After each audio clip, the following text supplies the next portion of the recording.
भूख के एहसास को शेरो सुखन तक ले चलो, या गज़ल को मुफलिसों की अंजुमन तक ले चलो। मुझको नज़्मो ज़ब्त की तालीम देना बाद में, पहले अपनी रहबरी को आचरण तक ले चलो। सभापति महोदय, मैं न्यू एजुकेशन पॉलिसी पे बात करने के लिए खड़ा हुआ हूँ। माननीय मंत्री जी यहाँ मौजूद हैं। न्यू एजुकेशन पॉलिसी कहती है कि हमारा जोर टीचर्स ट्रेनिंग पर होना चाहिए, लेकिन जो नेशनल सैंपल सर्वे ऑफिस का आंकड़ा है वो कहता है कि इस देश में सिर्फ 13% टीचर हैं जो ट्रेंड हैं। तो मैं माननीय मंत्री जी से जानना चाहता हूं कि क्या जो 87% टीचर्स हैं जिन्हें ट्रेनिंग देने की अभी ज़रूरत है, उनको ट्रेनिंग देने के लिए हमारे पास क्या रोड मैप रहेगा, और क्या हमारे पास इतने बड़े पैमाने पर कॉलेजेस हैं, रिसोर्सेज हैं जिनसे उन्हें ट्रेन किया जा सके।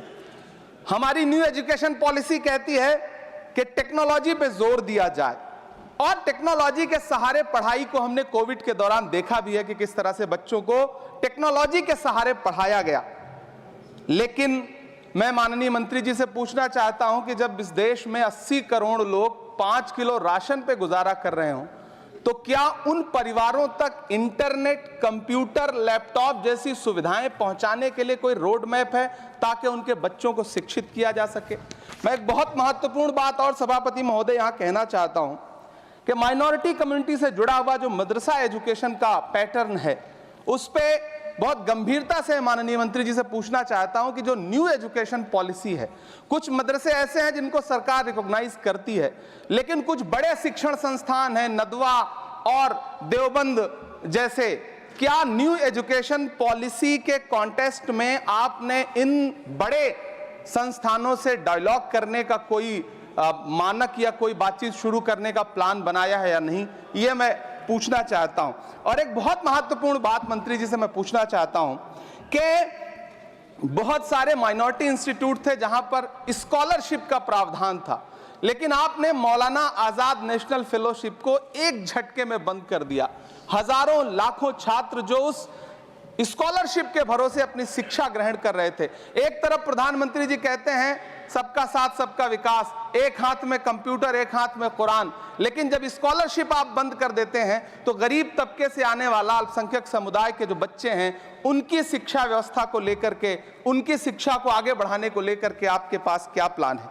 मैं माननीय शिक्षा मंत्री जी यहां पर बैठे हैं, उनसे कहना चाहता हूं कि पूरे देश में, पूरी दुनिया में प्रधानमंत्री जी जाकर के महात्मा गांधी जी की मूर्ति के सामने सर झुकाते हैं, उन्हें फूल चढ़ाते हैं, लेकिन आप ही की सरकार एनआईटी कैलीकट में प्रोफेसर साइजा ए को योजना और विकास विभाग का डीन बना देती है, जो खुल करके कहती हैं कि मेरी नजर में नाथूराम गोडसे तो बहुत महान था। तो आपकी नई एजुकेशन पॉलिसी ये है, इस दिशा में जा रही है। मैं आपके महोदय से, सभापति महोदय, ये कहना चाहता हूं कि किस तरह से एनसीईआरटी की किताबों में सांप्रदायिकता को परोसा जा रहा है। माननीय मंत्री जी, क्या आपके संज्ञान में है कि केंद्रीय हिंदी संस्थान और नीपा जैसे जो संस्थान हैं, उसमें अघोषित तौर पर यह कह दिया गया है कि देवनागरी में लिखते हुए जो नुक्ते लगाए जाते थे, जिनको यह कहा जाता है कि वो उर्दू से आते हैं, उनको अघोषित तौर पर रोक दिया है कि नई छपने वाली किसी भी किताब में नुक्ता नहीं लगाया जाएगा। एनसीईआरटी की किताबें छापने वाले, लिखने वाले कई लोगों से मेरी व्यक्तिगत बात हुई, उनका यह कहना था कि हमें ऊपर से आदेश है, हालांकि ऐसा कोई लिखित आदेश नहीं है। तो मैं आपसे जानना चाहता हूं कि यह नुक्ता हटा करके आप देवनागरी भाषा को मजबूत कर रहे हैं या उसे कर्कश और कमजोर बना रहे हैं? यह मेरा माननीय मंत्री जी से अनुरोध है और यह मैं उनसे जानना चाहता हूं। सभापति महोदय, पीएम श्री विद्यालय को लेकर के बहुत बातें हुई। मैं एक चीज कहना चाहता हूं कि गाजीपुर एक जिला है उत्तर प्रदेश में, वहां वीर अब्दुल हमीद विद्यालय है धामूपुर गांव में। पिछले दिनों पीएम श्री कंपोजिट स्कूल का नाम लेकर के उस स्कूल का नाम बदल दिया गया, उसके सहारे भी सांप्रदायिकता परोसने की कोशिश की गई। जब सोशल मीडिया पे बहुत हंगामा खड़ा हुआ, हम सारे लोगों ने आवाज उठाई, तब तब फिर से बेसिक शिक्षा अधिकारी ने नाम बदल करके पुनः उसका नाम बीर अब्दुल हमीद, जो परम चक्र विजेता हैं, उनके नाम पे करने का काम किया। ये इस योजना के थ्रू भी सांप्रदायिकता को जो परोसने का काम किया जा रहा है, उसको मंत्री जी के संज्ञान में है यह बात या नहीं, और रोकने के लिए क्या काम करेंगे। एनसीईआरटी की जो किताबें हैं उनसे हिंदू मुस्लिम एकता के जो चैप्टर हटाए जा रहे हैं। महोदय, एनसीईआरटी की किताबें बच्चों का ज़हन तैयार करती हैं। आप बेसिक तौर पे एक नया इतिहास पढ़ाने के चक्कर में बच्चों को, छोटे बच्चों को जो गुमराह करके उनको एक झूठा इतिहास पढ़ाने का प्रयास कर रहे हैं, आगे चल के दुनिया में वो बच्चे कहां सस्टेन करेंगे।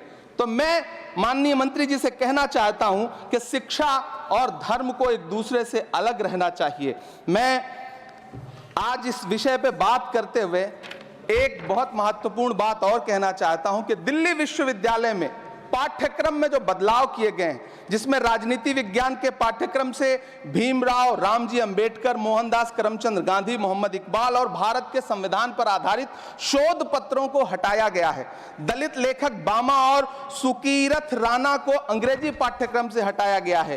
क्या ये चीजें माननीय मंत्री जी के संज्ञान में है? समय बहुत कम है। मैं इस नई एजुकेशन पॉलिसी पर आदरणीय मंत्री जी से और सरकार से इतना कहना चाहता हूं कि आप बदलाव के नाम पर ये जो नई चीजें लेकर के आ रहे हैं, कैंपस में जिस तरह की गुंडागर्दी है, अभी एक माननीय सदस्य ने बोलते हुए जेएनयू का जिस तरह से जिक्र किया कि जेएनयू में इस तरह के नारे लगे, कुछ नकाबपोश लोग आते हैं, नारे लगाते हैं, चले जाते हैं, पुलिस सालों साल गुजरने के बाद उन नकाबपोश लोगों को ढूंढ नहीं पाती है। इतने प्रतिष्ठित शिक्षण संस्थानों को बदनाम करने के लिए जो तरीका सरकार इस्तेमाल कर रही है वो बहुत शर्मनाक है। पिछले दिनों एक महिला भी नकाबपोश, जिसने छात्रावास में लाठी बरसाई थी, डंडे चलाए थे, वो आज तक उसकी पहचान नहीं की जा सकी, दिल्ली पुलिस उसे ढूंढ नहीं सकी। जामिया की लाइब्रेरी में जिस तरह से लाठियां बरसाई गई थी, उनके जख्मों के निशान आज तक नहीं सूखे हैं। अलीगढ़ मुस्लिम विश्वविद्यालय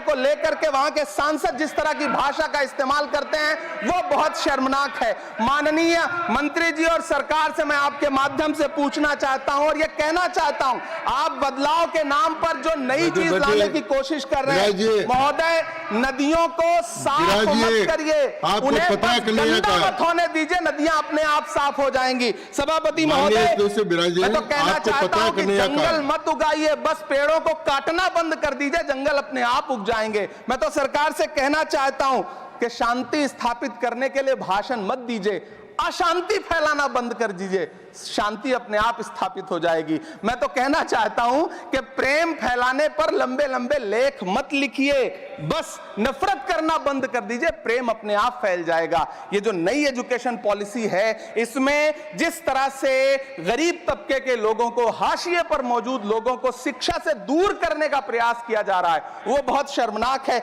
शिक्षा को निजीकरण की तरफ जिस तरह ले जाया जा रहा है, वो बहुत शर्मनाक है। माननीय मंत्री जी इस पर सोचें और इसे सुधार करने का प्रयास करें। इस सदन की तरफ से शायद इससे बेहतर बात, इससे बेहतर सुझाव हम नहीं दे सकते। बहुत बहुत धन्यवाद।